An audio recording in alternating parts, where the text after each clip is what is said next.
அனைவருக்கும் வணக்கம்.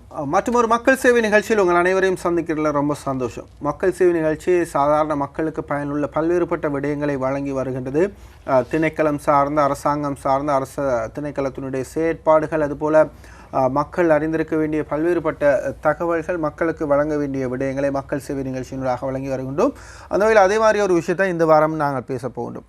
சாதாரணமாக திணைக்களங்களுடைய செயற்பாடுகளை பற்றி பேசுகின்ற போது திணைக்களத்தினால் பெற்றுக்கொள்ளக்கூடிய நன்மைகள் பல்வேறுபட்ட தரப்பினருக்கு சில வேளைகளில் அது முற்றுமுழுதாக புரியாமல் இருப்பதன் காரணமாக பெற்றுக்கொள்ள முடியாத சந்தர்ப்பங்கள் அநேகமாக இருந்திருக்கின்றது. அவற்றை நாங்கள் சாதாரண மக்களோடு பேசுகின்ற போது அப்படி சாதாரணமாக எங்களுடைய சுற்றுவட்டாரத்தோடு தொடர்பாடுகளை வைத்துக் கொள்கின்ற போது அறிந்து கொள்ளக்கூடிய இருக்கின்ற விடயங்களாக இருக்கின்றது. ஆகவே மக்கள் சேவை நிகழ்ச்சி நாங்கள் குறிப்பாக திணைக்கள அதிகாரிகளை அழைத்து வந்து அந்த திணைக்களத்தினூடாக பெற்றுக்கொள்ளக்கூடிய முற்றுமுழுதான சேவைகள், அதன் மூலமாக மக்கள் பெற்றுக்கொள்ளக்கூடிய நன்மைகள், பெற்றுக்கொண்டிருக்கின்ற நன்மைகள் பற்றிய விளக்கங்களை வழங்கி வருகின்றோம். அந்த வகையில் இன்றைய தினம் நாங்கள் அழைத்து வந்திருப்பது சமுதாயம் சார் சீர்திருத்த திணைக்கள அதிகாரியை அழைத்து வந்திருக்கணும். அது சமுதாயம் சார் சீர்திருத்த திணைக்களம் அப்படின்றதே சிலருக்கு புதிய விஷயமா இருக்கும். இந்த திணைக்களத்தினுடைய செயற்பாடுகள் என்ன, இந்த திணைக்களத்தின் மூலமாக மக்கள் பெற்றுக்கொள்ளக்கூடிய நன்மைகள் என்ன போன்ற விடயங்களை பார்க்க போகின்றோம். இன்றைய தினம் எங்களோடு பேசுவதற்காக கலையகம் வந்திருக்கின்ற உத்தியோகத்தர் சமுதாயம் சார் சீர்திருத்த உத்தியோகத்தர் MSM சஃப்ரின். வணக்கம் சஃப்ரின். இந்த விஷயங்கள் எல்லாம் பற்றி பேசுகிறதுக்கு முதல்ல உங்களை பற்றி ஒரு சிறிய அறிமுகம். நான் MSM சஃப்ரின் மருதமுனை என்கின்ற ஊரை பிறப்பிடமாக கொண்டவன். கல்முனை மற்றும் சம்மாந்துறை நீதிமன்றங்களுக்கு பொறுப்பான சமுதாயம் சார் சீர்திருத்த உத்தியோகத்தராக தற்போது கடமையாற்றி கொண்டிருக்கின்றேன். அதுபோல் சமுதாயம் சார் சீர்திருத்த திணைக்களம், அதுபோல் சமுதாயம் சார் சீர்திருத்த திணைக்களத்தின் கீழ் வருகின்ற அந்த சட்டம் பற்றிய விளக்கங்களை நாங்கள் பெற்றுக்கொள்ளலாம். முதல்ல சமுதாயம் சார் சீர்திருத்த சட்டம் என்பது ஆரம்ப கட்டத்திலே குற்றங்கள் செய்கின்றவர்கள் தங்களுடைய தண்டப்பணங்களை செலுத்த முடியாது போகின்ற சந்தர்ப்பங்களில் அவர்கள் சமூக வேலை என்கின்ற ஒன்றை செய்வதாக காணப்பட்டது. ஆனால் பின்னர், அதாவது குறிப்பாக 1999ஆம் ஆண்டின் 46ஆம் இலக்க சட்டத்தின் கீழ் இந்த சமுதாயம் சார் சீர்திருத்த கட்டளை சட்டம் உருவாக்கப்பட்டது. இந்த சட்டமானது குறிப்பாக சிறிய குற்றங்களை செய்கின்றவர்கள் மறியல் தண்டனை தீர்ப்புக்கு பதிலாக அல்லது தண்டப்பணங்களுக்கு பதிலாக சிறைச்சாலைக்கு செல்லாமல் அவர்களை இந்த சமுதாயம் சார் சீர்திருத்த கட்டளைக்கு கீழே எடுக்கின்ற போது அவர்கள் மீண்டும் மீண்டும் குற்றங்களை செய்யாமல் இருப்பதற்காகவும் சிறைச்சாலைக்கு செல்லாமல் தடுப்பதற்காகவுமே இந்த சட்டம் உருவாக்கப்பட்டது. அதுபோல் உங்களுடைய திணைக்களம் பற்றிய ஒரு விளக்கத்தை தாங்க அதிகாரிகள், திணைக்கள தலைவர், அதுபோல் அதிகாரிகள் என்ன மாதிரி ஸ்ட்ரக்சர் இருக்குது, என்ன மாதிரி உங்களுடைய செயற்பாடுகளை நடத்துகிறீங்க திணைக்களத்தின் மூலமாக? எங்களுடைய திணைக்களத்தை பொறுத்தவரையிலே ஆக உயர்மட்ட அதிகாரியாக குறிப்பிட்ட அமைச்சுக்கு கீழே ஒரு திணைக்களம் வருகின்றது. முன்னர் சிறைச்சாலைகள் மற்றும் புனர்வாழ்வு அமைச்சின் கீழே இருந்தது. தற்போது நீதி அமைச்சின் கீழே எங்களுடைய திணைக்களம் இருக்கின்றது. இந்த திணைக்களத்திலே சமுதாய சீர்திருத்த ஆணையாளராக ஒருவர் இருக்கின்றார், DL சன்னசூரி என்கின்ற மாத்தரை படப்பிரமாக கொண்ட ஒரு நபர். அதே போன்று பிரதி ஆணையாளர் ஒருவர் இருக்கின்றார். அதே போன்று கணக்காளர் ஒருவர் இருக்கின்றார். அதே போன்று சிரேஷ்ட சமுதாய சீர்திருத்த உத்தியோகத்தர்கள் இருவர் இருக்கின்றார்கள்.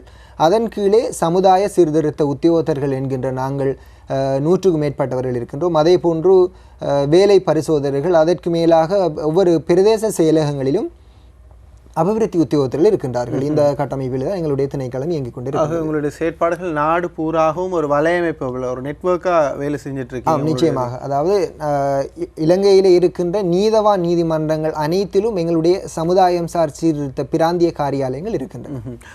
இது சம்பந்தமான ஒரு விழிப்புணர்வு மக்கள்கிட்ட கண்டிப்பாக கொண்டு வரப்பட வேண்டும். இந்த சமுதாயம் சார் சீர்திருத்த திணைக்களத்தினுடைய செயற்பாடுகள், அதுபோல் அந்த சட்டம், அந்த சட்டத்தின் மூலம் பெற்றுக்கொள்ளக்கூடிய நன்மைகள், அந்த சட்டம் ஏன் உருவாக்கப்பட்டது போன்ற விடயங்களை பற்றி நாங்கள் பார்க்க வேண்டும். இந்த சட்டத்தினுடைய நோக்கம் என்னவாக இருக்கிறது? இந்த சட்டத்தின் ஆரம்ப காலம் இந்த சட்டம் ஆரம்பிக்கப்பட்டதனுடைய சரியான நோக்கம் மறியல் தண்டனை பெற்று, அதாவது குறிப்பிட்ட ஒரு சிறிய குற்றங்களை செய்கின்றவர்கள் அவர்கள் சிறை தண்டனை அனுபவிக்கத்தான் வேண்டுமா என்கின்ற கேள்விக்கு இல்லை, அவர்கள் சிறை தண்டனை அனுபவிக்க வேண்டிய அவசியம் இல்லை. அவர்கள் அவ்வாறு சிறை தண்டனை அனுபவிக்கின்ற போது மீண்டும் மீண்டும் பல்வேறுபட்ட குற்றங்களை செய்வதற்கு அது வாய்ப்பாக அமையும். எனவே அந்த விடயங்களை தவிர்த்து அவர்கள் சிறைக்கு செல்லாமல் இந்த சமுதாயம் சார் சீர்திருத்த கட்டளை என்கின்ற ஒரு கட்டளை அவர்களுக்கு பிறப்பிக்கப்படுகின்ற போது அவர்களுக்கு அவர்களுடைய குற்றத்தை செய்கின்ற காரணம் ஏன், உதாரணமாக ஒருவர் குற்றத்தை செய்கின்றார் என்று சொல்லி சொன்னால் ஆரம்ப கட்டத்திலே போலீஸ் நிலையங்களுக்கு சென்றால் அவர்கள் குற்றம் என்ன நடந்தது, குற்றம் சம்பந்தமான விடயங்களைத்தான் பார்ப்பார்கள். அதே போன்று நீதிமன்றங்களுக்கு செல்வோம் என்று வைத்துக்கொண்டால் நீங்கள் குற்றம் செய்தீர்களா இல்லையா என்கின்ற கேள்விதான் அங்கு கேட்கப்படும். அதற்கு அடுத்ததாக குடும்பத்தை எடுத்துக்கொண்டாலும் ஏன் இவ்வாறான குற்றங்களை செய்கின்றாய், இதை செய்யாமல் இருக்கலாமே என்றுதான் கேட்பார்கள் ஒழிய இந்த குற்றத்தை நீ ஏன் செய்கின்றாய், இந்த குற்றம் நீ செய்வதற்கு காரணம் என்ன, உனக்கு என்ன தேவைப்பாடுகள் இருக்கின்றது என்கின்ற கேள்வியை கேட்கின்ற சந்தர்ப்பம் இந்த சமுதாயம் சார் சீர்திருத்த கட்டளை சட்டத்தினூடாக ஏற்படுத்தப்படுகின்றது. ஆகவே அதன் நோக்கம் வந்து குற்றவாளிக்கு அந்த குற்றம் செய்வதற்கான பின்னணியை அறிந்து அந்த பின்னணியை இல்லாமல் செய்வது. நிச்சயமாக. அதுபோல எவ்வாறான குற்றங்கள் சாதாரணமாக இந்த மாதிரி கட்டளை சட்டத்துக்குள்ள வருது, இந்த சட்டத்துக்குள்ள வரக்கூடிய குற்றங்கள்? குறிப்பாக சொல்ல போனால் சிறிய குற்றங்கள் என்கின்ற ஒரு பெயரிலே தான் இந்த சமுதாயம் சார் சீர்திருத்த கட்டளை சிறிய குற்றங்களை செய்கின்றவர்களுக்கு தான் பிறப்பிக்கப்படுகின்றது. உதாரணமாக பொது இடங்களிலே மது அருந்துதல், விபச்சாரம் செய்தல், கொலை அச்சுறுத்தல் விடுத்தல், அதே போன்று மிருகவதை சட்டங்கள் கூடான சட்டங்கள், அதே போன்று போக்குவரத்தை மீறுகின்ற சட்டங்கள் போன்ற சட்டங்கள், இவ்வாறு பல்வேறுபட்ட குற்றங்கள் இருக்கின்றன. பொதுவாக நோக்குகின்ற போது ஒரு நீதிமன்றத்தினாலே குற்றம் செய்கின்றவருக்கு வழங்கப்படுகின்ற தண்டனையானது 2 வருடங்களுக்கு மேற்படாதாக இருக்க வேண்டும். அதே போன்று அவருக்கு வழங்கப்படுகின்ற தெண்டப்பணமானது நீதிமன்றங்களிலே வழங்கப்படுகின்ற தெண்டப்பணங்களுக்கு பதிலாகவும் இந்த சமுதாயம் சார் சீர்திருத்த கட்டளை பிறப்பிக்கப்படலாம். அதுபோல் நீங்கள் ஒரு பிரதேசத்துக்கு குறிப்பாக கல்முனை மற்றும் சம்பந்தர பிரதேசத்துக்கு சமுதாய சீர்திருத்த உத்தியோகத்தராக கடமையாயிட்டிருக்கீங்க. இப்போ என்ன மாதிரியான குற்றங்கள் அதிகமாக நிகழ்ந்து கொண்டிருக்குது உங்களோட? உண்மையிலேயே தற்போதைய காலகட்டங்களிலே எமது பிரதேசத்தை பொறுத்தவரையிலும் சரி, இலங்கையிலும் சரி, எங்களுடைய திணைக்களத்தினுடைய வருடாந்த அறிக்கையை பொறுத்தவரை 2014ஆம் ஆண்டு வெளியிட்ட வருடாந்த அறிக்கையிலே அதிகமாக சட்டவிரோதமான மதுபாவனை தான் அதிகமான குற்றங்களாக பதியப்பட்டது. அதே போன்று போதை பொருட்பாவனை, அதாவது கஞ்சா போன்ற பொருட்களை வைத்திருத்தல், குறிப்பாக சட்டவிரோதமான மதுபாவனை தான் அதிகமான குற்றங்களாக, கிட்டத்தட்ட 54% மேற்பட்ட குற்றங்கள் சட்டவிரோத மதுபாவனையாக காணப்பட்டது. சாதாரணமாக இப்போ உங்களுடைய கட்டளை சட்டத்தினுடைய பயனை கொள்கின்ற ஒருவர் சட்டவிரோத மதுபாவனை பாவித்த ஒருவர் தண்டனை பெறுகின்ற சந்தர்ப்பத்தில் உங்களுடைய கட்டளை சட்டத்தின் கீழே அவர் கொண்டு வரப்படுகின்ற போது என்ன மாதிரியான ஒரு தீர்வு அவருக்கு, அப்படி இல்லாட்டி என்ன மாதிரி உங்களுடைய திணைக்களம் அதில் தலையிடுது? இந்த கட்டளை சட்டமானது பிறப்பிக்கப்படுகின்ற பொழுது அவர்களுக்கு 5 விடயங்கள் அவர்களுக்கு மேற்கொள்ளப்படும், 5 அல்லது 4 விடயங்கள் மேற்கொள்ளப்படும். முதலாவதாக அவர் இந்த சமுதாயம் சார் சீர்திருத்த கட்டளை, அதாவது சிறை தண்டனைக்கு பதிலாக அல்லது தெண்டப்பணம் செலுத்துவதற்கு பதிலாக சமுதாயம் சார் சீர்திருத்த கட்டளை அவருக்கு பிறப்பிக்கப்பட்ட உடனே அவர் சிறைக்கு செல்வதும் தெண்டப்பணம் கட்டுவதும் அவ்விடத்திலே தவிர்க்கப்படுகின்றது. அந்த சந்தர்ப்பத்தில் அவர் எங்களுடைய கட்டுப்பாட்டின் கீழ் வருகின்றார். குறிப்பிட்ட காலப்பகுதியில் உதாரணமாக அவருக்கு முதலாவது விடயம் சமுதாய வேலை என்று இருக்கிறது. சம்பளமற்ற சமுதாய வேலை குறிப்பிட்ட பொது இடங்களிலே, உதாரணமாக நீதிமன்றங்களாக இருக்கலாம், பாடசாலைகளாக இருக்கலாம், சமய ஸ்தலங்களாக இருக்கலாம், அப்படிப்பட்ட இடங்களிலே அவர்கள் சம்பளம் இல்லாத பொது வேலைகளில் ஈடுபடுவார்கள். குறிப்பிட்ட மணித்தியாலங்கள் பொது வேலைகளிலே ஈடுபடுவார்கள். அதோடு அவர்களுக்கு உளவல ஆலோசனைகள் வழங்கப்படும். அவர்கள் குற்றம் செய்வதற்குரிய காரணம் என்ன, குற்றத்தின் பின்னணி என்ன என்ற விடயங்களை ஆராய்ந்து அவர்களுக்கு உளவல ஆலோசனை வழங்கப்படும். அதற்கு மேல் மிச்சமாக சமய ஸ்தலங்களிலே அவர்களுக்கு சமய ஆராதனைகள் வழங்கப்படுகின்றன. பள்ளி வாயில்களை எடுத்துக்கொண்டால் விகாரைகள், அதே போன்று கோயில்கள் போன்ற மதஸ்தலங்களிலே அவர்களுக்கு சமய ஆராதனைகள் இடம்பெறுகின்றன. அதே போன்று மதுவிற்கு அடிமையானவர்களுக்கு ரீக்ரியேஷன் சென்டர்கள் இருக்கின்றன. அந்த நிலையங்களிலே அவர்களுக்கு சிகிச்சை அளிக்கப்பட்டு அவர்கள் அந்த குற்றங்களிலிருந்து விடுபடுவதற்கு பல்வேறுபட்ட சந்தர்ப்பங்கள் அங்கு வழங்கப்படுகின்றன. சாதாரணமாக ஒருவர் தானாக முன்வந்து இதனை பெற்றுக்கொள்ள முடியுமா, இல்லாட்டி யாரும் நீதிமன்றத்தில் உங்களுடைய கட்டளை சட்டத்துக்கு கீழே வர்றதுக்கான வாய்ப்புகள் எவ்வாறு உருவாகும்? அதாவது இந்த கட்டளை சட்டத்துக்கு கீழே வர வேண்டும் என்று சொன்னால் 3 சந்தர்ப்பங்கள் காணப்படுகின்றன. முதலாவது சந்தர்ப்பம் நீதிபதியாகவே, நீதிமன்றத்தில் நீதிபதிகளாகவே அவர்களுக்கு அந்த கட்டளை சட்டத்தை பிறப்பிக்கலாம். நீங்கள் தெண்டப்பணம் கட்ட தேவையில்லை அல்லது உங்களுக்கு சிறை தண்டனை இல்லை என்று கூறி அவ்விடத்திலே அவர்களுக்கு அந்த கட்டளை சட்டத்தை பிறப்பிக்கலாம். இரண்டாவதாக அவர்களுடைய சட்டத்தரணிகள், அவர்களுக்காக அந்த குற்றத்தை செய்தவர்களுக்காக வாதாடுகின்ற சட்டத்தரணிகள் என்னுடைய இந்த குற்றவாளிக்கு, என்னுடைய கட்சி சார்பானவருக்கு சிறை தண்டனையோ அல்லது தண்டப்பணமோ வழங்காமல் சமுதாயம் சார் சீர்திருத்த கட்டளையை பிறப்பிக்குமாறு வேண்டிக் கொள்கின்றேன் என்று அவர் வினவலாம். அதே போன்று 3வது சந்தர்ப்பமாக அந்த குறித்த குற்றவாளி, குற்றத்தை செய்கின்றவர் இந்த சமுதாயம் சார் சீர்திருத்த கட்டளை சட்டம் சம்பந்தமாக அறிந்தவராக இருக்கின்ற பொழுது அவர் திறந்த நீதிமன்றத்திலே அந்த கோரிக்கையை விடுக்கின்ற போது நீதிபதி அவர்கள் அந்த கட்டளையை பிறப்பிப்பார். இது சம்பந்தமான உங்களுடைய சந்தேகங்கள் ஏதாவது இருந்தால் எங்களோட நீங்கள் பேசலாம். இந்த சமுதாயம் சார் சீர்திருத்த திணைக்களத்தினுடைய செயற்பாடுகள், அது மூலம் பெற்றுக்கொள்ளக்கூடிய நன்மைகள், இது சம்பந்தமான உங்களுடைய கருத்துக்கள், அதுபோல் கேள்விகள் இரண்டையும் நாங்கள் எதிர்பார்க்கின்றோம். இந்த கட்டளை சட்டத்தின் மூலமாக குற்றவாளிகளின் குற்றங்களை குறைக்க முடியுமா, அவர்களுடைய குற்றவாளிகள் அப்படின்ற பட்டத்திலிருந்து அப்படி இல்லாட்டி குற்றவாளிகள் என்ற நிலைமையிலிருந்து அவர்களை மாற்று வழிக்கு சாதாரண மக்களுடைய இயல்பு வாழ்க்கைக்கு கொண்டு வர முடியுமா என்ற ஒரு கருத்தை முன்வைக்கின்ற அதே வேளையில் சமுதாயம் சார் சீர்திருத்த திணைக்களத்தினுடைய செயற்பாடுகள் பற்றி உங்களுடைய கேள்விகளாக இருந்தாலும் கேட்கலாம். 0112775177 அல்லது 0113383650 2 தொலைபேசி இலக்கங்கள் இருக்கின்ற எங்களோட நீங்கள் பேசுகிறதுக்கு நாங்கள் பேசிக்கொண்டிருக்கின்றது வந்து சமுதாய சீர்திருத்த திணைக்களம் சமுதாய சீர்திருத்த கட்டளை சட்டம். இதன் மூலமாக மக்கள் பெற்றுக்கொள்ளக்கூடிய நன்மைகள், அதுபோல் இந்த நன்மைகளை பெற்றுக்கொள்கின்றவர்கள் என்ன மாதிரியாக இந்த சமூகத்தினால் பாதுகாக்கப்படுகின்றார்கள், அவர்கள் இந்த சமூகத்தில் எவ்வாறு மீண்டும் கொண்டு போய் விடப்படுகின்றார்கள். சமூகத்தில் வந்து ஒரு குற்றவாளியாக அடையாளம் காணப்படுகின்றவர் அப்படியே குற்றவாளியாகவும் அப்படி இல்லாட்டி அதே குற்றவாளி நிலைமை இன்னும் அதிகரித்த நிலைமையிலும் இருப்பதை விட இந்த சட்டங்களும் தண்டனையும் வந்து குற்றத்தை குறைப்பதற்காகவும் அந்த குற்றவாளி திருந்துவதற்குமான ஒரு வாய்ப்பாக அமைய வேண்டும். குறிப்பாக இந்த இவ்வாறான கட்டளை சட்டங்களின் மூலமாக இவர்கள் என்ன மாதிரியான செயற்பாடுகளை செயற்படுத்தப்பட போகின்றார்கள் அல்லது செயற்படுத்தப்படுகின்றார்கள் அப்படின்ற விஷயத்தை இன்னும் கொஞ்சம் விரிவாக பார்க்கலாம். ஒருத்தருக்கு வந்து நீதிமன்றம் இந்த கட்டளை சட்டத்தின் கீழ் உங்களிடம் ஒப்படைத்திருக்குது. யார் அதுக்கு பொறுப்பானவர்களாக இருப்பார்? முதல்ல அதற்கு பொறுப்பானவர்களாக அந்த நீதிமன்றத்தில் இருக்கின்ற சமுதாய சீர்திருத்த உத்தியோகத்தர், அதாவது நாங்கள் தான் இருப்போம். எங்களுடன் சேர்ந்து அவர்களுடைய வேலைகளை பரிபாலனை செய்வதற்காக வேலை பரிசோதகர்கள் என்று எங்களுக்கு இடையே ஒரு உத்தியோகத்தர் இருக்கின்றார். அவர்களை குறிப்பாக நாங்கள் நீதிமன்றத்தில் இருந்து பிணையில் எடுத்து சென்று எங்களுடைய காரியாலயத்தில் வைத்து அவர்களுடைய தகவல்களை எடுத்துக்கொள்வோம். குறிப்பாக அவர்களுக்கு தண்டனைக்கு முன்னரான அறிக்கைன்னு சொல்லி ஒரு அறிக்கை இருக்கின்றது. அதே போன்று அவர்களுடைய வேலைக்கு வருகின்ற போது அவர்கள் எங்களிடையே கையொப்பமிடுகின்ற படிவங்கள் இருக்கின்றன. அவற்றை பூர்த்தி செய்த பிற்பாடு அவர்களுக்கு நாங்கள் சில ஆலோசனைகளும், குறிப்பாக நீங்கள் வேறு ஏதாவது தொழில் செய்கின்றவர், அதாவது தொழில்கள் செய்தால் அவருடைய தொழிலுக்கும் பாதிப்பு ஏற்படக்கூடாது. முக்கியமான விடயம், அவர்களுடைய குடும்பம் இந்த விடயத்திலே சிறைக்கு சென்றால் அவர்களுடைய குடும்பம் தங்களுடைய பொருளாதாரத்தை இழக்கின்றது, குடும்ப அந்தஸ்தை இழக்கின்றது, குடும்பத்திலே மேலும் பல குற்றச்செயல்கள் அதிகரிக்கின்றது. காரணம், அவர்களுடைய பொருளாதாரம் அங்கு முடக்கப்படுகின்ற பொழுது அவர்கள் பொருளாதாரத்தை தேடுவதற்கு பல்வேறுபட்ட தவறான வழிகளுக்கு செல்வதற்குரிய வாய்ப்புகள் இருக்கின்றது. எனவே அவர்களிடம் நாங்கள் வினவுவோம், நீங்கள் ஏதாவது தொழில் செய்கின்றீர்களா என்று சொல்லி அவர்களுடைய தொழிலுக்கு பாதிப்பு ஏற்படாத வகையில் அவர்கள் நீதிமன்றங்களுக்கு வந்து சமுதாய வேலைகளில் ஈடுபட வேண்டும். எனவே அவர்களுடைய தரவுகளை நாங்கள் சேர்த்ததன் பின்னால் அவர்களை குறிப்பிட்ட சில மணித்தியாலம், உதாரணமாக திங்கட்கிழமை அல்லது செவ்வாய்க்கிழமை தான் அவர் காரியாலயத்துக்கு வர முடியும் என்று சொன்னால் குறிப்பிட்ட சில மணித்தியாலங்களை அவர்களுக்கு வழங்குவோம். ஒரு நாளைக்கு 8 மணித்தியாலங்கள் வேலை செய்ய வேண்டும் என்று இருக்கின்றது. அதுபடி நாங்கள் பேசுவோம். அழைப்பில் ஒருவர் இருக்கிறார், அவரோட நாங்கள் பேசலாம். வணக்கம். வணக்கம். வணக்கம், யார் பேசுறீங்க? நான் முல்லைத்தீவில் இருந்து கதைக்கிறேன், சுகுமார். ஓகே, உங்களோட கேள்வியை கேளுங்க. நான் இப்போ கன்ராஜன். வணக்கம். வணக்கம் சுகுமார், சொல்லுங்க. நாங்கள் இந்த சமுதாய சீர்திருத்தம் என்றுக்கு தானே? ஆமாம்.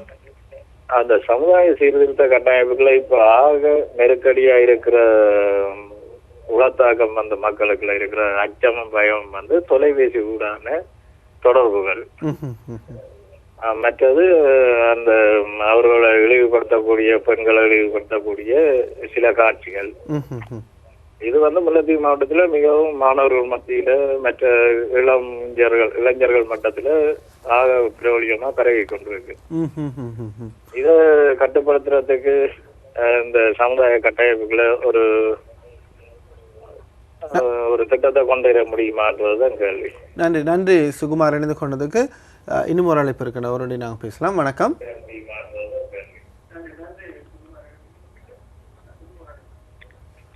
வணக்கம். வணக்கம். வணக்கம், யார் பேசுறீங்க? நான் ராஜா காய்க்கிறேன். ஓகே ராஜா, உங்களோட கேள்வியை கேளுங்க ராஜா. இந்த சமுதாயம் சார் சீர்திருத்தம் என்பது இந்த ஒரு பல வகையான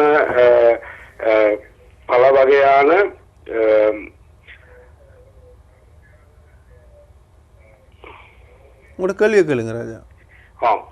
பல வகையான சிறிய குற்றங்களுக்காக சொல்லப்படுகின்றது. உதாரணமாக கலகம் விளைவித்தல், மோசடி செய்தல், பொதுமக்களுக்கு இடைஞ்சல் விளைவித்தல், பொய்யான புத்தகங்களை விற்பனை செய்தல், ஏமாற்றுதல், அனர்த்தங்கள் நிகழ்த்துதல் போன்ற பல்வேறு விஷயங்களை செய்யக்கூடிய ஒரு விஷயத்தை தான் சொல்லப்படுகின்றது. இந்த மிருக வதை சட்டத்துக்கு கீழான பல்வேறு சிறிய குற்றங்களை செய்பவர்களுக்கு கூட இந்த சமுதாயம் சார் சீர்திருத்தங்கள் தான் இன்று அந்த மக்களுக்கு அந்த சிறை தண்டனையிலிருந்து மீட்டெடுக்கக்கூடிய ஒரு விஷயங்களை செய்கின்றதாக சொல்லப்படுகின்றது. என்னுடைய கேள்வி என்னவென்றால், சாதாரண மக்கள் இந்த சீர்திருத்தங்களிற்கு உள்ளே போய் அந்த யாருக்கு எதிராக அவர்கள் குற்றங்களை இழக்கின்றார்களோ அவர்கள் அந்த அந்த யாருக்கு எதிராக செய்கின்ற பொழுது அவர்கள் நாங்கள் பாருங்கள் நாங்கள் ஜெயிலுக்கு போகவில்லை, சிறைச்சாலைகளுக்கு போகவில்லை, நாங்கள் உங்களை மேவி நாங்கள் சாதாரணமாக சின்ன சின்ன நிகழ்ச்சிகளுக்கு சென்று வருகின்றோம், நாங்கள் பொது வேலைகளில் தான் ஈடுபடுகின்றோம் என்று சொல்லுகின்ற பொழுது குற்றம் யாருக்கு எதிராக இழைக்கப்படுகின்றதோ அவர்கள் இதில் பாதிக்கப்படுவது இல்லையா? ஏனென்றால் சிறைச்சாலைகளுக்கு செல்கின்ற பொழுது அவர்கள் வெட்கம் அடைகின்றார்கள், அவர்களுடைய வேலை இழக்கப்படுகின்றது, அவர்களுடைய குடும்பம் பாதிக்கப்படுகின்றது, அவர்கள் பல்வேறு இடைஞ்சல்களுக்கு உட்படுகின்றார்கள். அவர்கள் சமுதாயத்திலே அவர்களுடைய சமூக மதிப்பீடு என்பது மிக குறைவாகவே செல்கின்ற ஒரு சந்தர்ப்பம் இருக்கின்றது. அவருடைய சமுதாய மதிப்பீடுகள் என்பது மிக மோசமாக செல்கின்ற ஒரு சந்தர்ப்பம் சிறைச்சாலைகளுக்கு செல்கின்ற பொழுது இடம்பெறுகின்றது. அவர்களுக்கு உரிய தண்டனை அதன் ஊடாக வழங்கப்படுகின்றதாகவே சட்டங்கள் இருக்கின்றதாகவே நாங்கள் நினைக்கின்றோம். ஆனால் சமுதாயம் சீர்திருத்தம் என்பது இவர்களுக்கு சாதாரண வைத்திய ஆலோசனைகள் அல்லது உளவள ஆலோசனைகளை வழங்குவதன் ஊடாக அந்த யாருக்கு எதிராக குற்றம் இழக்கப்பட்டார்களோ அவர்கள் இதில் பாதிக்கப்படுவதில்லையா? நன்றி. உங்களோட கேள்வி புரியுதையா? நன்றி. 2 கேள்விகள் இருக்கு. ஒன்று வந்து முதல்ல கேள்வி சொல்லியிருந்துக்கிட்டு அந்த கேள்வி வந்து சமுதாய சீர்திருத்த சட்டம் அல்லது உங்களது திணைக்களத்தினால் இவ்வாறான குற்றச்செயல்கள் நடைபெறுகின்ற போது தலையிடுவதற்கு அதில் அப்படியான அதிகாரங்கள் எதுவும் இருக்குது? நிச்சயமாக நல்ல ஒரு கேள்வி. அதாவது சமுதாயத்திலிருந்து அந்த தொலைபேசி ஊடான அச்சுறுத்தல் போன்ற விடயங்கள் ஒழிக்கப்பட வேண்டும் என்பதிலே நாங்கள் முற்றுமுழுதாக ஒத்துழைக்கின்றோம்.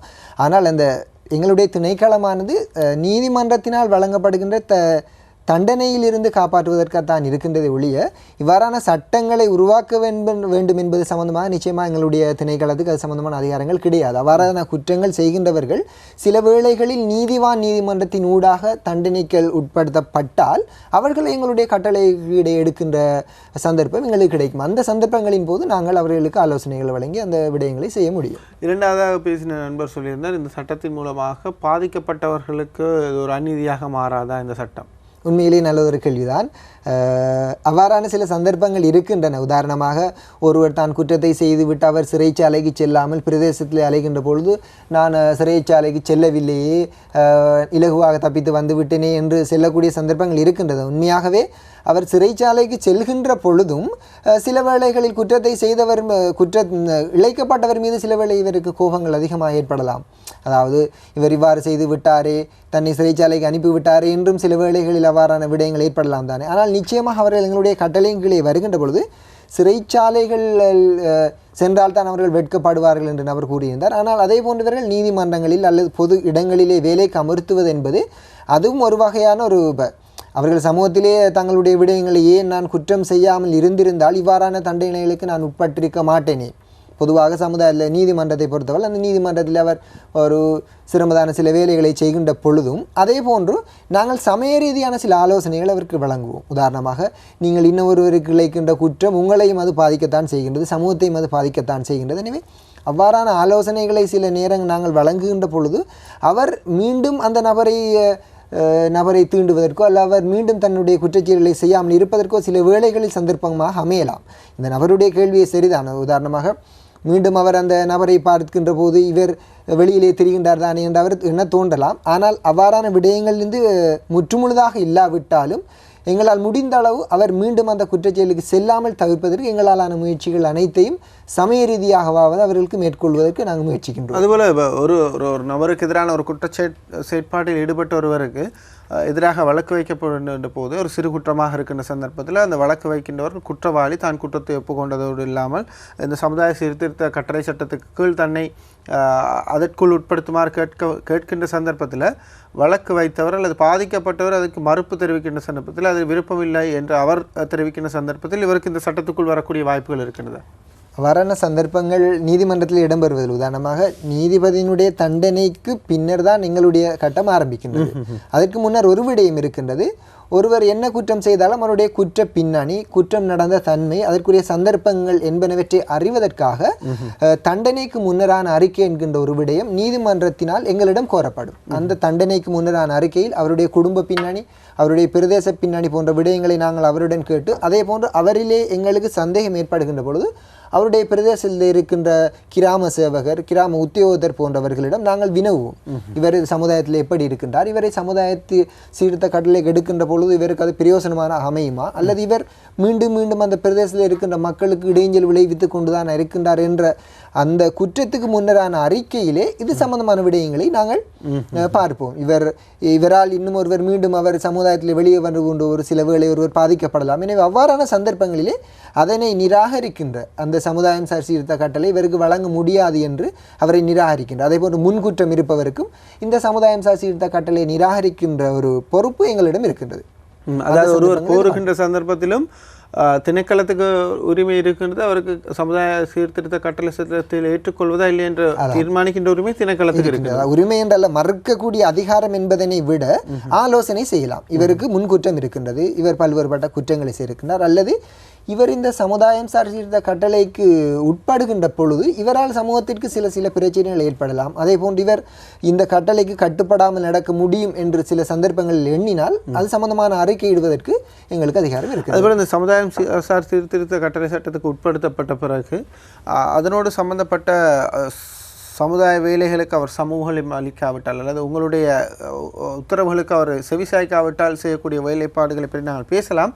மக்கள் சேவையோடு இணைந்திருக்கின்றீர்கள். மக்கள் சேவை நிகழ்ச்சியில் நீங்களும் பேசலாம். இந்த சமுதாயம் சார் சீர்திருத்த திணைக்களத்தினுடைய செயற்பாடுகள், அந்த கட்டளை சட்டத்தினுடைய பயன்கள், அதன் மூலம் இந்த சமுதாயத்தில் குற்றச்செயல்களை குறைக்க முடியுமா என்ற கருத்துக்களோடு அதுபோல் உங்களுடைய கேள்விகளையும் நீங்கள் கேட்கலாம். 0112777517 அல்லது 0113883650 2 தொலைபேசி இலக்கங்கள் இருக்குன்னா எங்களோட நீங்கள் பேசுகிறதுக்கு. நான் கேட்டுட்டு இருந்தோம், இந்த சமுதாயம் சார் சீர்திருத்த கட்டளை சட்டத்துக்கு கீழே அவர்கள் ஒருவர் அந்த கட்டளை சட்டத்துக்கு கீழே வந்த பிறகு உங்களுடைய உத்தரவை அவர் சரியாக பின்பற்றாவிட்டால், அப்படி இல்லாட்டி அவர் வேலைகளை சரியாக சமூகம் அளித்து செய்யாவிட்டால் என்ன மாதிரியாக செயற்பாடுகளில் நீங்கள் ஈடுபடலாம்? உதாரணமாக அவர்கள் சிறைச்சாலைக்கு செல்லாமல் இந்த சமுதாயம் சார் சீர்திருத்த கட்டளைக்கு வருகின்றார்கள் என்று சொல்லி சொன்னால் அது சிறைச்சாலைக்கு செல்வதை விட இலகுவான விடயம் என்றும் அவர்கள் கருத முடியாது.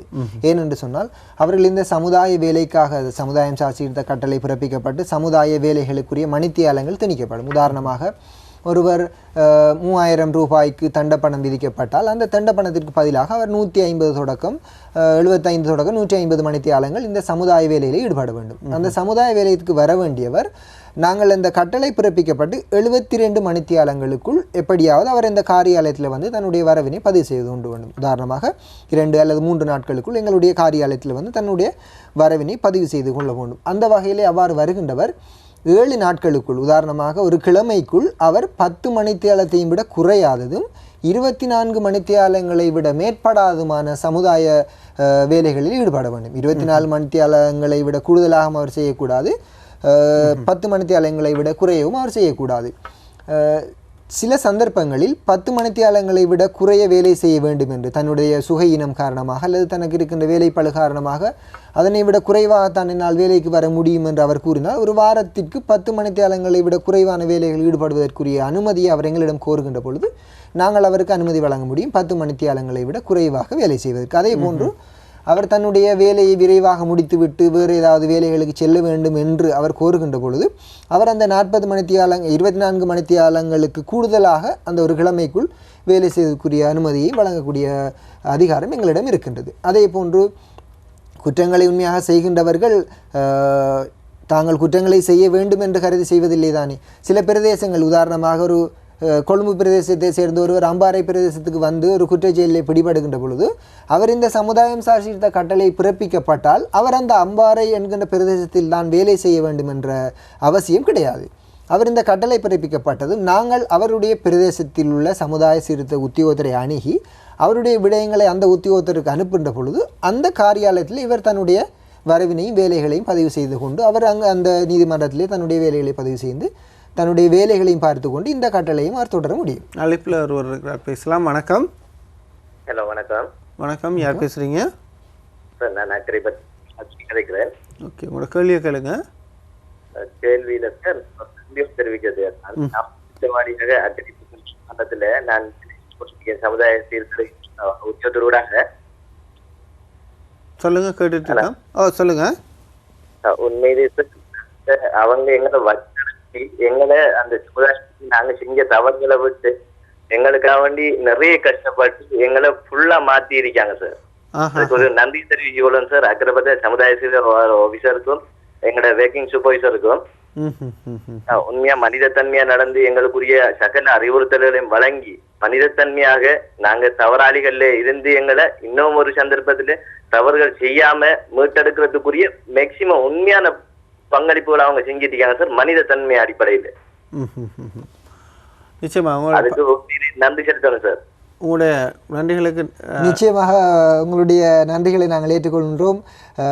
இப்படியான சந்தர்ப்பங்களில் நீங்கள் நன்றி கூறுவது மிகவும் சந்தோஷமான விட. மிக்க நன்றி உங்களுக்கு. இன்னும் ஒரு அழைப்பு இருக்கிறது, பேசலாம். வணக்கம்.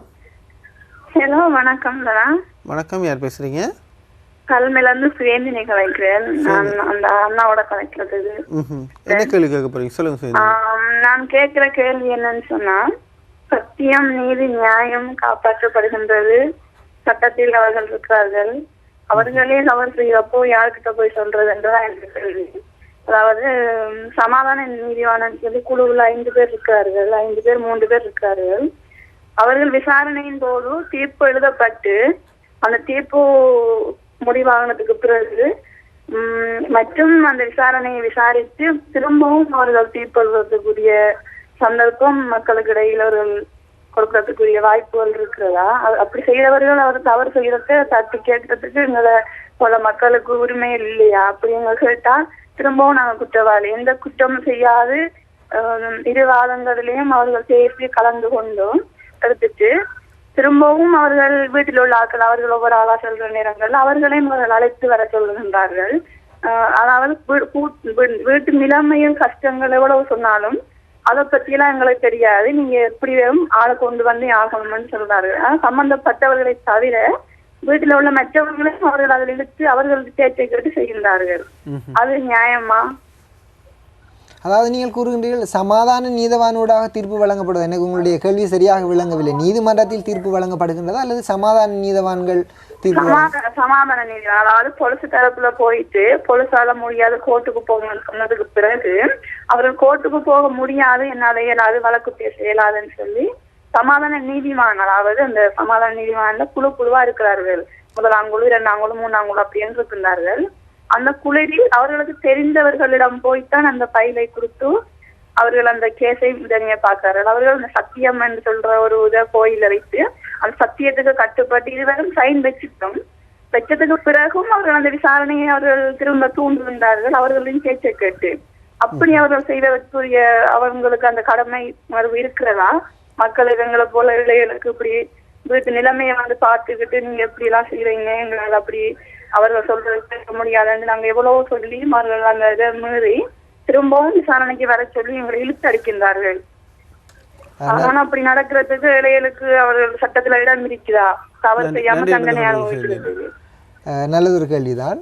உண்மையாகவே அவர் அந்த சமாதான நீதவான் என்று கூறியது நீதிமன்ற போலீஸ் நிலையங்களில் இருந்து சில வழக்குகள் ஒரு குற்றச்செயல்கள் வருகின்ற பொழுது அல்லது 2 குழுக்களுக்கு இடையிலான பிரச்சினைகள் இணக்கப்பாடு வருகின்ற பொழுது அந்த விசாரணைகள் நீதிமன்றங்களுக்கு அனுப்பப்படாமல் அவர்களை அந்த பிரதேசங்களில் இருக்கின்ற இணக்க சபைகளுக்கு அனுப்புகின்றார்கள். அந்த இணக்க சபையை தான் கூறினார் சகோதரி. அங்கு சமாதான நீதவான்கள், ஊரில் இருக்கின்ற பெரியார்கள், ஓய்வு பெற்ற அரச உத்தியோகத்தர்கள் போன்றவர்கள் இருப்பார்கள். அந்த சபையிலே தான் இவ்வாறான பிரச்சனைகள் தீர்க்கப்படுகின்றன. அதிலே அவர்களுக்கு சரியான தீர்ப்பு வழங்கப்படவில்லை அல்லது அங்கு இருக்கின்ற அந்த உத்தியோகத்தர்கள் பக்கச்சார்பாக செயற்படுகின்றார்கள் என்று சொன்னால் நிச்சயம் அவர்களுடைய தீர்வு நீதிமன்றத்துக்கு தான் செல்ல வேண்டும். எனவே அவ்வாறான சந்தர்ப்பங்கள் உங்களுக்கு இடம்பெறுகின்ற பொழுது நீங்கள் நிச்சயமாக நீதிமன்றங்களை நாடி அங்கு நீங்கள் வழக்கு பதிவு செய்து இவ்வாறான இணக்க சபைகள் ஊடாக செய்யப்பட்ட தீர்ப்பு எங்களுக்கு சாதகம் இல்லை என்று நீங்கள் அந்த நீதிமன்றத்தில் வழக்கு தொடர்வதுதான் உங்களுக்கு சிறப்பாக இருக்கும். அதுபோல நாங்கள் இந்த சமுதாயம் சார் சீர்திருத்த திணைக்களத்தினுடைய அந்த சட்டம், கட்டளை சட்டத்துக்கு கீழே இந்த செயற்பாடுகளின் மூலம் குற்றச்செயல்களிலிருந்து முற்றாக விடுபடுவதற்குரிய வாய்ப்புகள் இருக்கின்றன. எங்களுடைய திணைக்களத்தினுடைய உண்மையான நோக்கமும் இந்த சட்டத்தினுடைய உண்மையான நோக்கமும் குற்றச்செயல்களிலிருந்து அவர்களை முற்றாக விடுபட வைப்பதான் நோக்கம். அதற்கான முயற்சிகளும் நிச்சயமாக எடுக்கப்படுகின்றது. ஒருவர் சிறைச்சாலைக்கு செல்கின்றார் என்று சொல்லி சொன்னால் அவர் அங்கு சிறைச்சாலைக்கு சென்றதும் தன்னுடைய குற்றத்தை நினைத்து வருந்துவதற்குரிய சந்தர்ப்பங்கள் அவருக்கு வழங்கப்படுவதில்லை. அதைவிட மேலதிகமாக அங்கு இருக்கின்ற அவரை விட பாரதூரமான குற்றங்களை செய்கின்றவர்களுடன் அவர் தொடர்புகளை ஏற்படுத்தி மேலும் பல குற்றங்களை செய்வதற்கு அவருக்கு வாய்ப்புகள் ஏற்படுகின்றன. எனவே இந்த கட்டளை சட்டத்துக்கு கீழே வருகின்ற பொழுது அவருக்கு நாங்கள் சமய ரீதியான ஆலோசனை வழங்குவோம். அதே போன்று அவர்களுக்கு இப்போ உதாரணமாக தனக்கு தொழில் இல்லாமலுக்கு தான் ஒருவர் திருடி விட்டார் என்று சொல்லி சொன்னால் அவர் தொழிலை செய்வதற்குரிய வாய்ப்புகளையும் வசதிகளையும் நாங்கள் ஏற்படுத்தி கொடுப்போம். அவ்வாறான சந்தர்ப்பங்களை செய்கின்ற போது நிச்சயமாக அவர்கள் அந்த குற்றத்திலிருந்து விடுபடக்கூடிய வாய்ப்புகள் காணப்படுகின்றன. கூடுதலாக மது போதையில் வருகின்றவர்கள் ஒரு நாளைக்கு வந்துவிட்டு செல்வதில்லை. குறிப்பிட்ட 300 மணித்தியாலங்கள்னு சொல்லி சொன்னால் அவர்கள் 3-4 மாதங்கள் ஒவ்வொரு நாளும் எங்களை வந்து சந்திப்பார்கள். அந்த சந்தர்ப்பங்களின் போது அவர்களுக்கு நாங்கள் உளவல ஆலோசனைகளை வழங்குகின்றோம்.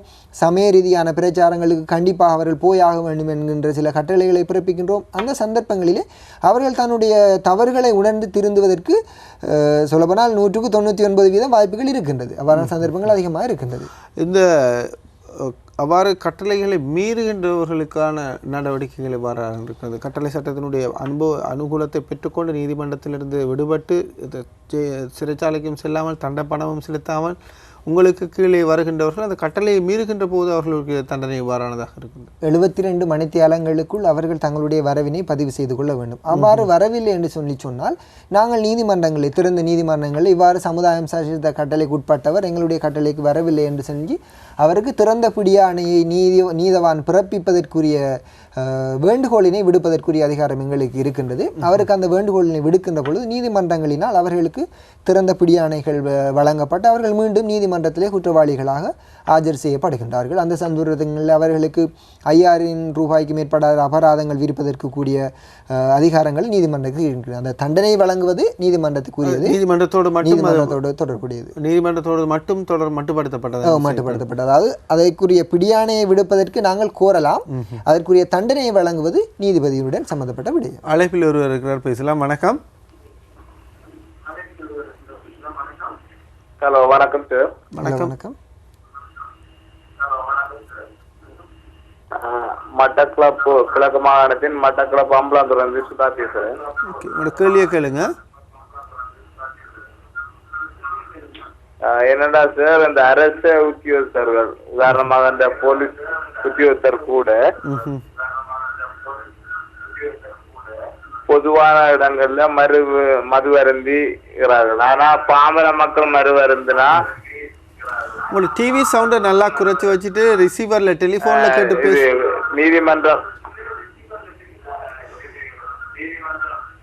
நீதிமன்றத்தில் ஏற்கனவே கிழக்கு மாநிலத்தை பொறுத்த சொல்லியிருந்தார் மது அருந்துறதான் கூட உண்டு. ஆனா அரசாங்க உத்தியோகஸ்தர்கள் இப்படி மது அருந்தி கொண்டு இப்படி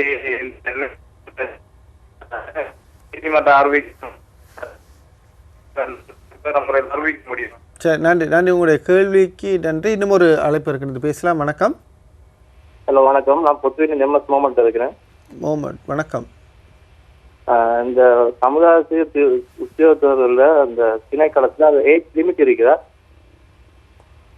என்ன புரியல? தெரிஞ்சு கொள்ளணும். அந்த குற்றவாளிகள் ஏஜ் லிமிட் இருக்குதா? அது மாதிரி ஆண்கள் பெண்கள் 2 பேர்களையும் இந்த திணைக்களத்துல வந்து வேலை செய்யணுமா? அந்த கேள்விதான் இந்த கேள்வி. நன்றி. பாதிக்கப்பட்ட முதலாவது கேள்வி வந்து இந்த அரசாங்க உத்தியோகத்தர்கள் நிவாரண மதுபான பாவனையில் ஈடுபடுகின்ற போது அவற்றை நேரடியாக முறைப்பாடு செய்யலாமான்னு சொல்லி கேட்டிருந்தார். முறைப்பாடு செய்தல் என்பது அந்த குறிப்பிட்ட அதை காண்கின்றவர்களுடைய கடமை. அது அவர்கள் முறைப்பாடு செய்கின்ற பொழுது அவர்கள் நீதிமன்றத்துக்கு எங்களுடைய செயற்பாட்டை நீங்கள் முக்கியமாக விளங்கிக் கொள்ள வேண்டும். போலீஸ் நிலையத்தையும் தாண்டி நீதிமன்றங்களுக்கு ஒரு குறிப்பிட்ட குற்றம் சம்பந்தமான விடயம் வருகின்ற பொழுது நீதிமன்றத்தினால் அவர்களுக்கு தீர்ப்பு வழங்கப்படுகின்ற சந்தர்ப்பத்தில் தான் எங்களுடைய செயற்பாடு அமையும். அதே போன்று சில முன்குற்றவாளி, அதாவது குற்றம் செய்கின்றவர்கள் என்று தெரிந்தால் அவர்களுடைய விழிப்புணர்வு செயற்பாடுகளையும் செய்யலாம். இவ்வாறான உத்தியோகத்தர்கள் அவ்வாறு குற்றங்கள் செய்கின்றார்கள் என்று சொல்லி சொன்னால் நிச்சயமாக அவர்கள் அதை சம்பந்தமான முறைப்பாடு தான் செய்ய வேண்டும். அவர்களும் நீதிமன்றங்கள் வருகின்ற பொழுது இந்த சமுதாயம் சாசித்த கட்டளை சட்டத்துக்கு உட்பட்டு அவர்களுக்குரிய ஆலோசனை வழங்குவதற்குரிய வாய்ப்புகள் எங்களிடம் இருக்கின்றது. இரண்டாவது கேட்டது கேட்டிருந்தார். அதாவது வயது எல்லை இருக்கின்றதா? ஆண் பெண்கள் இருபாலாருக்கும் பொதுவானதாண்டு வயது எல்லை என்ற எந்த ஒரு விடயமும் இல்லை. அதே போன்று ஆண் பெண்கள் என்று எந்த ஒரு வேறுபாடும் இல்லை. யாராக இருந்தாலும் குற்றம் செய்கின்றவர்களாக இருந்தால் அவர்கள் இந்த கட்டளை சட்டம் பிறப்பிக்கப்படுகின்ற போது அவர்களை நாங்கள் எடுக்கலாம். ஆனால் ஒரே ஒரு சந்தர்ப்பம் இருக்கின்றது. அதிக வயதுடையவர்களாக இருந்தால், அவர்களை தண்டனை கட்டளை சட்டத்தின் கீழே எடுத்து அவர்களை பராமரிப்பதற்கோ அல்லது அவர்கள் நோய்வாய்ப்பட்டவர்களாக இருந்தால் அந்த தண்டனைக்கு முன்னரான அறிக்கையில் அவர்களுக்குரிய சிபார்சினை நாங்கள் வழங்குவதற்கு சந்தர்ப்பங்கள் இருக்கின்றது. இவரை எடுக்கின்ற போது இவ்வாறான பிரச்சனைகளை எதிர்நோக்கலாம் என்று நாங்கள் அதனை நிராகரிக்கிறதுக்குரிய வாய்ப்புகள் இருக்கின்றது. மற்றும்படி குறிப்பிட்ட வயதிலேயோ அல்லது ஆண் பெண் என்ற பாகுபாடு இல்லை. எவராக இருந்தாலும் சிறுவர்களாக இருந்தால் பொதுவாக நீதிமன்றத்திலே சிறுவர்கள் என்றால் சிறுவர்களுக்கு தண்டனை நீதிமன்றத்திலே வழங்கப்படுவது இல்லை. அவர்களுக்கு சிறுவர் நன்னடத்தை உத்தியோகத்தின் மூலமாகவும் அல்லது சீர்திருத்த பாடசாலைக்கு அனுப்புவது போன்ற விடயங்கள் தான் வழங்கப்படும். 18 வயதுக்கு குறைவாக இருந்தால் நிச்சயமாக நாங்கள் அவர்களை எங்களுடைய கட்டளையில் எடுக்கவே முடியாது. பொதுவாக சிறுவர்களை நாங்கள் எங்களுடைய கட்டளையில் எடுக்கவே முடியாது. தொடர்ந்து இணைந்திருக்கலாம். உங்களுடைய கேள்விகளோடு நீங்கள் கருத்துக்களோடு இணைந்து கொள்ளுங்கள். 0112277517 அல்லது 0113883652 தொலைபேசி இலக்கங்கள் இருக்கின்றன. ஒரு மக்கள் சேவையோடு இணைந்திருக்கின்றீர்கள். சமுதாய சார் சீர்திருத்த திணைக்களத்தினுடைய செயற்பாடுகள், அந்த கட்டளை சட்டத்தினுடைய நன்மைகள் தீமைகள், அந்த கட்டளை சட்டத்தினூடாக மக்கள் பெற்றுக்கொள்ளக்கூடிய விடயங்கள் பற்றி பேசிக் கொண்டிருக்கின்றோம். சமுதாயம் சார் சீர்திருத்த திணைக்கள உத்தியோகத்தர்களுடைய செயற்பாடுகள் இந்த நீதிமன்றங்களோடு மட்டுப்படுத்தப்படுகின்றதா? அதாவது குறிப்பிட்ட நீதிமன்றங்கள், அதாவது இலங்கையிலே காணப்படுகின்ற நீதிமன்றங்கள் அனைத்திலும் ஒவ்வொரு சமுதாயம் சார் சீர்திருத்த காரியாலயங்கள் இருக்கின்றது.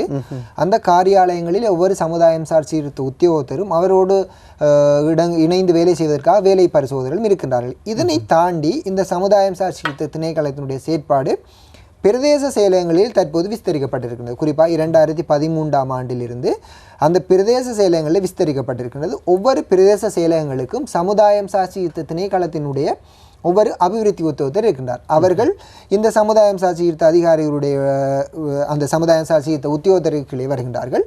அவர்களுடைய பணி என்னவென்று சொன்னால் அபிவிருத்தி உத்தியோகத்தர்கள் சிறைக்கு சென்றவர்கள், உதாரணமாக இந்த கட்டளைகள் எல்லாம் தாண்டி அல்லது இந்த கட்டளைக்கு உட்படுத்தப்படாமல் அதைவிட பெரிய குற்றங்களை செய்து சிறைக்கு சென்றவர்களுடைய குடும்பம் சம்பந்தமான விடயங்கள், சிறைக்கு சென்றவர்களுடைய குடும்பம் சம்பந்தமான தகவல்களை திரட்டுதல், அவர்களுக்குரிய தொழில் உதவிகளை வழங்குதல், அவர்களுடைய பாடசாலையிலே அவர்களுடைய மாணவர்கள் பிள்ளைகள் கற்கின்றார்கள் என்று சொன்னால் அவர்களுடைய விடயங்களை வழங்குதல், அவருடைய குடும்பங்களுக்கு இது சம்பந்தமான ஆலோசனை வழங்குவது போன்ற விடயங்களை செய்கின்றார்கள். அதே போன்று இரண்டாவதாக சமுதாயம் சார் சீர்திருத்த கட்டளைக்கு உட்படுத்தப்பட்டவர்களுடைய குடும்ப தகவல்களை திரட்ட வேண்டும் என்று சொல்லி நாங்கள் அவர்களிடம் வேண்டுகோள் விடுக்கின்ற பொழுது அவர்கள் அந்த தகவல்களை திரட்டுவார்கள். அவர்களுடைய அபிவிருத்தி திட்டங்கள், பிரதேசங்களில் இடம்பெறுகின்ற விழிப்புணர்வு செயல் திட்டங்கள் போன்றவற்றுக்கு அவர்கள் உதவி செய்வார்கள். மூன்றாவதாக ஒரு பிரதேசத்திலே ஒரு குற்றங்கள் செய்கின்றார்கள் அல்லது குற்றம் செய்ய எத்தனிக்கப்படுகின்றார்கள், குற்றங்கள் செய்வதற்கு வாய்ப்பு இருக்கின்றது என்று அவர்கள் அடையாளம் காணுகின்ற நபர்களை மீண்டும் மீண்டும் அவர்கள் அந்த குற்றச்செயலில் செய்து தண்டனை வழங்கப்படாமல் அவர்களை அந்த குற்றச்செயலிலிருந்து விடுவிப்பதற்காக இந்த பிரதேசத்துங்களில் இருக்கின்ற அபிவிருத்தி உத்தியோகத்தில் செயற்படுவார்கள். அந்த பிரதேச செயலகத்தில் இருக்கின்ற சமுதாயம் சார் சீர்திருத்த திணைக்களத்தினுடைய அபிவிருத்தி உத்தியோகத்தினுடைய பணி அதுவாக இருக்கும். நீதிமன்றத்தை தாண்டி அந்த பிரதேச செயலகங்களிலும் பிரதேச அபிவிருத்தி குழுக்கள், அதே போன்று புனர்வாழ்வு குழுக்களை அமைத்து எங்களுடைய செயற்பாடு நீதிமன்றத்தை தாண்டியும் விஸ்தரிக்கப்படுகின்றது. அதுபோல இவர்களுடைய கடமைகள் பொறுப்புகளாக என்னென்ன விடயங்களுக்கு சொல்லப்படுகின்றது? அந்த அபிவிருத்தி உத்தியோகத்தினுடைய கடமைகள் தான் நான் ஏற்கனவே குறிப்பிட்டது. 3 கடமைகள்: சிறைக்கு சென்றவர்களுடைய குடும்பத்தை பற்றி தகவலை சேகரித்தல், சமுதாயம் சார் சீர்திருத்த கட்டளைக்கு உட்பட்டவர்களுடைய குடும்பம் சம்பந்தமான விடயங்கள், அதே போன்று குற்றம் செய்ய எத்தனிக்கின்றவர்களுடைய ஆலோசனை சம்பந்தமான விடயங்களை வழங்குவது இந்த அபிவிருத்தி உத்தியோகத்தினுடைய கடமைகளாக இருக்கும். அழைப்பில் ஒருவர் இருக்கிறார், பேசலாம். வணக்கம். ஹலோ, வணக்கம். வணக்கம், யார் பேசுறீங்க? நாங்க திருவண்ணாமலையிலிருந்து சத்தார் கேட்கிறோம். உங்களோட கேள்வி கேளுங்க. இந்த அறிவியல் சமூகத்துக்கு இந்த சமுதாய சீர்திருத்த திணைக்களமும் அவங்களோட சமுதாய சீர்திருத்த சட்டமும் இணைந்து இந்த அறிவியல் சமூகத்துக்கு அவங்க விழிப்புணர்வு கருத்தரங்களை நடத்தியிருக்கின்றார்களா? நல்ல கேள்வி.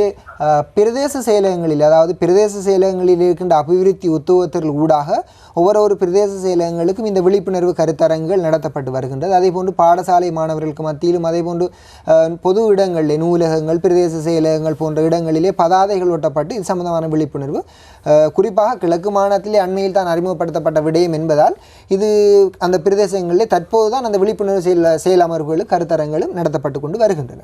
அபிவிருத்தி உத்தியோகத்தர்கள் பற்றி சொல்லியிருந்தீங்க. அதில் பெண்களுடைய பங்களிப்பு எந்த அளவில் இருக்கின்றது? அதுபோல் தமிழ் பேசும் பிரதேசங்களில் இந்த அபிவிருத்தி உத்தியோகத்தர்களுடைய செயற்பாடுகள், அவர்களுடைய நியமனங்கள், எண்ணிக்கை அளவில் இவ்வாறானவர்கள் இருக்கின்றார்கள்? எந்தெந்த பிரதேசங்கள் இதில் உள்ளடக்கப்பட்டிருக்கிறது, குறிப்பாக வடகிழக்கை பொறுத்தவரை? வடகிழக்கிலே அனைத்து பிரதேச செயலகங்களிலும் ஒன்று அல்லது 2 பிரதேசங்களை தவிர அனைத்து பிரதேச செயலகங்களில் இருக்கின்ற பிரதேச செயலகங்களிலே சமுதாய சீர்திருத்த திணைக்களத்தினுடைய ஒவ்வொரு அபிவிருத்தி உத்தியோகத்தர்களும் அந்த பிரதேசத்தில் இருக்கின்றார்கள். அவர்கள் இவ்வாறான விடயங்களை சமூக சேவை உத்தியோகத்தர் SSO போன்றவர்கள், அதே போன்று அங்கே இருக்கின்ற அரசு சார்பற்ற நிறுவனங்கள் போன்றவற்றினுடைய உதவிகளை பற்றி இவ்வாறான அபிவிருத்தி திட்டங்கள் அவர்கள் ஊடாக கொண்டு செல்லப்படுகின்றன. ஒவ்வொரு பிரதேச செயலகங்களிலும் இருக்கின்றன. அதுபோல இப்போ அபிவிருத்தி உத்தியோகத்தர்களில் பெண்களும் உள்வாங்கப்பட்டிருக்கின்றார்கள். பெண்கள் உள்வாங்கப்பட்டிருக்கின்றார்கள், ஆண்கள் உள்வாங்கப்பட்டிருக்கின்றார்கள், அனைவரும் உள்வாங்கப்பட்டு. என்ன மாதிரியான தகமைகள் இது அபிவிருத்தி உத்தியோகத்தர்கள்? இது அவர்கள் பல்கலைக்கழக பட்டப்படிப்பை முடித்தவர்களாக இருக்க வேண்டும். குறிப்பாக அநேகமாக சமூகவியல் போன்ற அதனோடு சார்ந்த விடயங்களிலே தன்னுடைய பட்டப்படிப்பை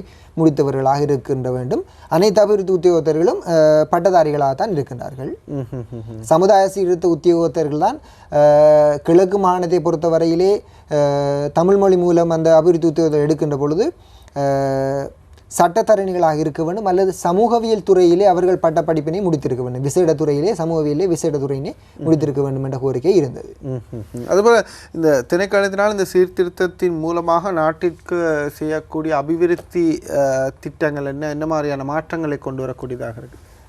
உண்மையிலேயே அந்த சமுதாயம் சார் சீர்திருத்த கட்டளைக்கு உட்படுகின்றவர்கள் அவர்களை மட்டும் திருத்துகின்ற வேலைகளிலே நாங்கள் ஈடுபடாமல் அவர்களை கொண்டு நாட்டிற்கு பல்வேறுபட்ட அபிவிருத்தி திட்டங்களை செய்வதற்கும் அந்த அபிவிருத்தி திட்டங்கள் மூலமாக அந்த குறிப்பிட்ட குற்றவாளிகளும் பயனடைய வேண்டும் என்ற நோக்கோடு தான் எங்களுடைய திணைக்களம் செயற்பட்டு வருகின்றது. அவர்களை வைத்து பிரதேசங்களிலே சிரமதானங்களை மேற்கொள்ளுதல், அந்த பிரதேசங்களிலே செயற்படுகின்ற அபிவிருத்தி திட்டங்களில் இவர்களை பங்கு கொள்ள செய்தல், அதே போன்று உதாரணமாக மது ஒழிப்பு வாரம் என்று சொல்லி அறிமுகப்படுத்தப்பட்டால் அந்த விழிப்புணர்வு கருத்தரங்களை நடத்துதல், அது சம்பந்தமான விடயங்களை செய்தல் போன்ற விடயங்கள் செய்யப்பட்டு வருகின்றன. அதே போன்று நாட்டினுடைய அபிவிருத்தியை பொறுத்தவரை இந்த சமுதாயம் சார் சீர்திருத்த கட்டளைக்கு உட்பட்டவர்களை கொண்டு பல்வேறுபட்ட அபிவிருத்தி திட்டங்களும் கிட்டத்தட்ட 100க்கும் மேற்பட்ட இந்த சமுதாயம் சார் சீர்திருத்த காரியாலயங்களூடாக செய்யப்பட்டு வருகின்றன. உதாரணமாக பெல்மடுள்ள என்கின்ற பிரதேசத்திலே தேயிலை கண்டு உற்பத்தி இடம்பெறுகின்றது. அதே போன்று மத்துகாமுவிலே நெற்செய்கை இடம்பெறுகின்றது இந்த சமுதாயம் சார் சீர்திருத்த கட்டளைக்கு உட்பட்டவர்களை கொண்டு. அதே போன்று வலஸ்முல்ல பலப்பிட்டிய போன்ற இடங்களிலே தென்னங்கண்டு உற்பத்தி இடம்பெறுகின்றது. அதே போன்று மன்னார், அனுராதபுரம், அம்பாறை, வவுனியா போன்ற இடங்களிலே கடித உரைகள் என்வெலப்புகள் செய்யப்பட்டு வருகின்றன. எனவே இவ்வாறான இந்த அபிவிருத்தி திட்டங்களை மேற்கொள்வதனூடாக அதில் இருக்கின்ற வருமானங்கள் அரசாங்கத்திற்கு வழங்கப்படுகின்றன. இவ்வாறான அபிவிருத்தி திட்டங்கள் ஊடாக தேசிய அபிவிருத்தி எங்களுடைய திணைக்களமானது பல்வேறு வகையிலே உதவிகளை செய்கின்றது. அது பற்றியும் பேசலாம். அழைப்பில் ஒருவர். வணக்கம். நான் மாத்தறையிலிருந்து கதைக்கிறேன். என்னன்னு சொன்னா இப்ப வடகிழக்குல மட்டும்தான் தமிழ் மொழியில நடக்கிறதா இல்ல இப்ப நம்ம பிரதேசம் கொஞ்சம் தமிழ் பேசக்கூடிய மக்கள் வாழக்கூடிய இந்த பிரதேசத்திலையும் இந்த சமுதாய திட்டங்கள் தமிழ் மொழியில எங்களுக்கு இந்த சேவையை நீதிமன்றங்கள்ல பெறலாமா? மற்ற என்ன முக்கியமா இது எல்லா நீதிமன்றங்கள்லயும் இருக்கின்றதா தென் மாகாணங்கள்லையும்? நன்றி. நல்லதொரு கேள்வி. இலங்கையிலே இருக்கின்ற நீதிவான் நீதிமன்றங்கள் என்று இருக்கின்ற அனைத்து நீதிமன்றங்களிலும் இந்த சமுதாயம் சார் சீர்திருத்த காரியாலயங்களும் அதற்குரிய ஒவ்வொரு உத்தியோகத்தரும் இருப்பார்கள். சிங்கள பிரதேசங்களாக இருந்தால் அந்த பிரதேசங்களிலே தமிழ் பேசுகின்ற மக்கள் வாழுகின்ற பிரதேசமாக இருந்தால் நிச்சயமாக அந்த சீர்திருத்த உத்தியோகத்தரை நாடுகின்ற பொழுது இவர்களுடைய உதவிகளை செய்து அந்த கட்டளையை அவர்கள் பிறப்பித்துக் கொள்ளலாம். அதில் எந்த பிரச்சனையும் இல்லை. இலங்கையில் இருக்கின்ற நீதிமன்றங்களிலே குறிப்பாக நீதிமன்றங்களிலே இந்த சமுதாயம் சார் சீர்திருத்த உத்தியோகத்தரும் சமுதாயம் சார் சீர்திருத்த பிராந்திய காரியாலயம் அதனோடு இணைந்தவாறு வேலை பரிசோதனையும் இருக்கின்றார்கள். எந்த பிரதேசத்தில் இலங்கையில் இருக்கின்ற எந்த ஒரு பிரதேசத்திலும் இது சம்பந்தமான விடயங்களை பெற்றுக்கொள்ள முடியும். நீங்கள் இந்த சமுதாய சீர்திருத்த உத்தியோகத்தராக எவ்வளவு காலம் கடமையாற்றுகின்றீர்கள்? நான் கிட்டத்தட்ட 2 வருடங்கள் ஆகின்றது. உங்கள் அனுபவத்தின் அடிப்படையில் சாதாரணமாக உங்களுடைய பிரதேசங்களில் நீங்கள் கடமையாற்றுகின்ற பிரதேசங்களில் இந்த சமுதாய சீர்திருத்த கட்டளை சட்டத்தின் மூலமாக என்ன மாதிரியான மாற்றங்களை கொண்டு வந்திருக்கின்றீர்கள்? உங்களுடைய அனுபவத்தின் மூலமாக இவ்வாறான குற்றவாளிகளை நீங்கள் கையாண்டிருக்கின்றீர்கள், அவர்களுடைய குற்றத்திற்கு முன்னரான அறிக்கை சமர்ப்பித்திருப்பீர்கள், அதுபோல் அவர் குற்றம் புரிந்த தண்டனையை பற்றி அறிந்திருப்பீர்கள், அதன் பின்னரான அவருடைய வாழ்க்கை நடைமுறை இவ்வாறான ஒரு மாற்றம் இருந்திருக்கிறது. நிச்சயமாக பல்வேறு அனுபவங்கள் இருக்கின்றன. பல்வேறு குற்றவாளிகளையும் கையாண்ட வகையில் பல்வேறு அனுபவங்கள் இருக்கின்றன. குறிப்பாக மதுபோதைக்கு அடிமையானவர்கள் அல்லது மது அருந்திவிட்டு தங்களுடைய குடும்பத்திலே பிரச்சனைப்படுத்துகின்றவர்கள் எங்களுடைய கட்டளைக்கு வருகின்ற பொழுது அவர்களை நாங்கள் எடுத்து உளவல் ஆலோசனைகளை செய்திருக்கின்றோம், அவர்களுடன் கலந்துரையாடி இருக்கின்றோம்.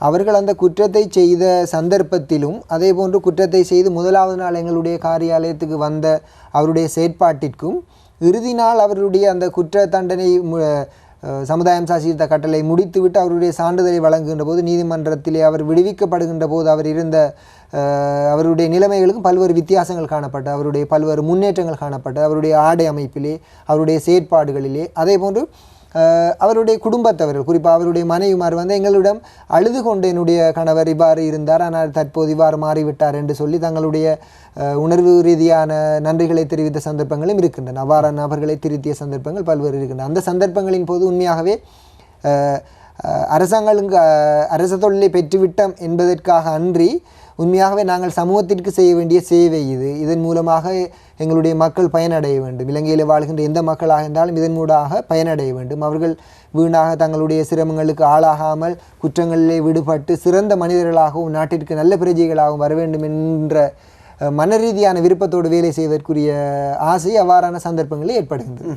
அழைப்பில் ஒருவர் இறுதியாக இணைத்துக் கொள்ளலாம். வணக்கம். வணக்கம். வணக்கம், லைன்ல இருக்கு, நீங்க பேசலாம். நான் யாழ்ப்பாணத்துல இருந்து பேசுறேன் சார். உங்களோட பேர்? என்னுடைய பேர் ராஜகுமார். ஓகே, உங்களோட கேள்வியை கேளுங்க. நாங்க என்னன்னு சொன்னா யாழ்ப்பாணத்துல இப்ப ரொம்ப மிக மோசமா இந்த காசோலை பிரச்சனை ரொம்ப இருக்கு. இதால எல்லாரும் பாதிக்கப்படுறாங்க. அதே நேரத்தில் காசோலை கட்ட முடியாது, உடனே ஜெயிலுக்கு போடுறாங்க. அப்ப ஜெயிலுக்கு போடும்போது எல்லாம் இல்லாமல் கனவே ஜெயிலுக்குள்ள இருக்கின்ற பொழுது அவங்களுக்கான ஒரு விமர்சனம், அவங்களுக்கான ஒரு இருந்த சமுதாய சீர்திருத்தம் இருக்கிறார். எனக்கு உங்களோட கேள்வி சரியா புரியல, கிளியர் இல்லாம இருக்கு. காசோலை செக் பிரச்சனை இருக்குது. செக் பிரச்சனை சம்பந்தமான விஷயத்தை அவங்க போட்டால் அவங்க உள்ளுக்குள்ள கூட வெளியில வர முடியாம இருக்குது. அப்படியெல்லாம் இருக்குது. அப்ப அப்படிப்பட்ட கட்ட முடியாத ஒரு பாட்டி அப்படியான ஒரு அவரை அவருக்கான சீர்திருத்தத்தின் மூலம் அவரை செய்யக்கூடிய மாதிரி இருக்குமா? எனக்கு போனா எவ்வளவு மனநிலை பாதிக்கிறோம், அதுக்கு அப்புறமா பாதிக்கிறது சின்ன பிரச்சனை இருக்கு. மிக மோசமான பிரச்சனை. நன்றி, உங்களோட கேள்விக்கு நன்றி. காசோலை மோசடி குற்றச்செயலுக்கு இந்த சமுதாய சீர்திருத்த கட்டளை சட்டத்துக்குள் வருமா? அந்த காசோலை மோசடி குற்றச்செயல் இதற்கு வருமா என்பதை விட உண்மையாக ஒரு குற்றம் செய்கின்ற நபரை திருத்துகின்ற ஒரு விடயத்துக்கு தானே இந்த சமுதாயம் சாதித்த கட்டளை பிறப்பிக்கப்படுகின்றது. அவ்வாறு காசோலை மோசடிக்காக எங்களிடம் அவர் வருகின்ற பொழுது அவர் எப்படியும் அவரால் இன்னொரு நபர் அந்த காசை கட்ட வேண்டும் என்கின்ற ஒரு விடயத்தில் அவர் பாதிக்கப்படுகின்றார். ஆகவே குறிப்பாக அதிகமான நீதிமன்றங்களை நான் நினைக்கிறேன் காசோலை மோசடி குற்றச்சாட்டுக்கு அவருக்கு சமுதாயம் சாதித்த கட்டளை பிறப்பிக்கப்படுவதற்குரிய வாய்ப்புகள் குறைய. ஏனென்று சொன்னால் அவர் வருகின்ற போது அவர் அந்த உதாரணமாக 5 லட்சம் ஒருவருக்கு செக் மோசடி செய்து விட்டார்னு சொல்லி அந்த 5 லட்சத்தை மற்றவருக்கு கட்ட வேண்டுமே, அந்த கட்ட வேண்டும் என்கின்ற ஒரு விடயத்தினால் அவர் இந்த கட்டளை உட்படுத்துவது குறைவாக இருக்கு. ஆகவே இந்த சமுதாய சீர்திருத்த கட்டளை சட்டத்தின் மூலமாக சமூகத்துக்கான ஒரு மாற்றத்தை உண்டு பண்ணுவதற்கான வாய்ப்புகள் இருக்கின்றன. ஆகவே அந்த வாய்ப்புகளை சரியாக பயன்படுத்தி நீங்களும் உங்களுடைய கடமைகளை சரியாக செய்கின்றீர்கள். நிச்சயமாக உங்களுக்கும் உங்களுடைய பாராட்டுக்களை தெரிவிக்கணும். அதுபோல இந்த நிகழ்ச்சியின் மூலமாக மக்களுக்கு இந்த சமுதாய சீர்திருத்த கட்டளை சட்டம் பற்றியும் திணைக்களம் பற்றிய விளக்கங்களை தந்த எம்எஸ்எம் சஃப்ரீன் உங்களுக்கு எங்களுடைய நன்றிகளை தெரிவிக்கணும். உங்களுடைய செயற்பாடுகள் தொடர்ந்து இதே மாதிரி முன்னேற்றகரமான பாதையில் நடைபெற வேண்டும். நன்றி. அதே போன்று எங்களுக்கு இந்த வாய்ப்பை வழங்கி மக்களுக்கு சமுதாயம் சீர்திருத்த கட்டளை சட்டம் சம்பந்தமாக நல்லொரு தெளிவை வழங்கிய வசந்தம் டிவி அவர்களுக்கும் இந்த நிகழ்ச்சியுடைய தொகுப்பாளர்களுக்கும் எங்களுடைய மனமார்ந்த நன்றிகளை தெரிவித்துக் கொள்கிறோம். நன்றி சஃப்ரீன். தொடர்ந்து இணைந்திருக்கலாம் வசந்தம் டிவியோடு மற்ற நிகழ்ச்சியில் உங்களை சந்திக்கலாம். விடைபெறுகின்றோம். நன்றி, வணக்கம்.